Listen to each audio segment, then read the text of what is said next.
నా స్ఫూర్తి ప్రదాత నా భగవంతుడు టి సుబ్బరామిరెడ్డి.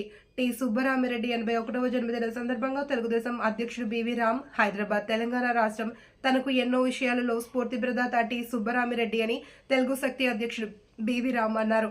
టి సుబ్బరామిరెడ్డి 81వ జన్మదిన సందర్భంగా హైదరాబాద్ లోని బంజారా హిల్స్ లో ఆయనను బివి రామ్ జన్మదిన శుభాకాంక్షలు తెలిపారు.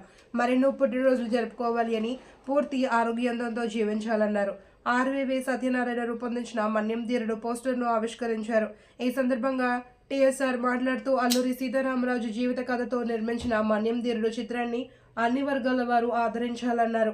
టీఎస్ఆర్ జన్మదిన వేడుకల్లో డి చంద్రశేఖర్ నాయుడు, వసంత్ కుమార్, వి సురేష్, పుట్ట శ్రీనివాస్ యాదవ్, బండి రాఘవరావు, ఎం చంద్రశేఖర్, టి రాజానాయుడు అధిక సంఖ్యలో ఆయన అభిమానులు పాల్గొన్నారు. జన్మదినోత్సవం అందరికి వస్తుంటాయి పోతుంటాయి, కానీ జన్మదినోత్సవం నాడు ప్రజల్లో ఆ ప్రేమ వాత్సల్యంతో ప్రజలు ముందుకు వచ్చి మా సుబ్బరామిరెడ్డి గారిని చూడాలి, ఆయన జన్మదినోత్సవం సందర్భంగా ఆయనతో ప్రేమ పాలు పంచుకోవాలనేటువంటి ఆలాపన ఆలోచన అద్భుతం అమోఘం అని చెప్పాలన్నమాట.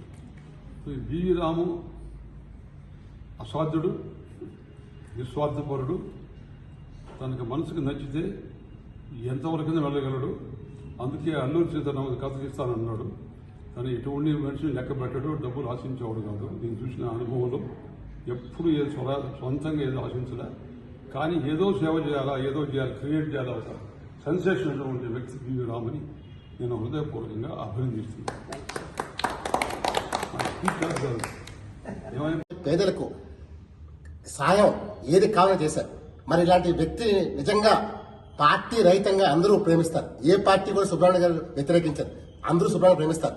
మరి ఇలాంటి గొప్ప వ్యక్తి వాళ్ళ చంద్రబాబు నాయుడు గారు కానీ ఎవరైనా సరే, పవన్ కళ్యాణ్ కానీ సుబ్బరామిరెడ్డి గారు చేసిన సేవలో ఆ మనసు రాదు. అందుకని సుబ్బరామిరెడ్డి గారు నిండు నూరేళ్లు ఇలాగే ఉండాలని, ఆంధ్రప్రదేశ్ విశాఖపట్నం చరిత్రలో సుబ్బరామిరెడ్డి గారి పేరు చిరస్మాగా ఉంటుంది తప్ప ఇది ఎవరు చేయలేరు. దాన్ని ఒకటే కోరుతున్నారు, నేటి రాజకీయ నాయకులకు అందరికీ సుబ్బరామిరెడ్డి గారి జీవిత ఆదర్శం కావాలి. ఆయన ఎప్పుడు పదవులు చూసుకోలేదు, వ్యాపారం చేయలేదు, సేవ చేశారు. దయచేసి సుబ్బరామిరెడ్డి జన్మ సందర్భంగా అందరూ ప్రజలు సేవ చేయమని కోరుతున్నాను. ప్రజల కోసం పనిచేయండి. ప్రజలే దేవుళ్ళు అని భావించే వ్యక్తి అలాంటి సుబ్బరామిరెడ్డి గారికి నేను నిజంగా చేయటం అదృష్టంగా భావిస్తున్నాను. ఆ మహానుభావుడు ఎప్పుడు చల్లగా ఉండాలి. ఈ రాష్ట్రాన్ని, ఈ దేశాన్ని కూడా సుబ్బరామిరెడ్డి సేవ అవసరం మనం చేస్తున్నాం. జై హింద్.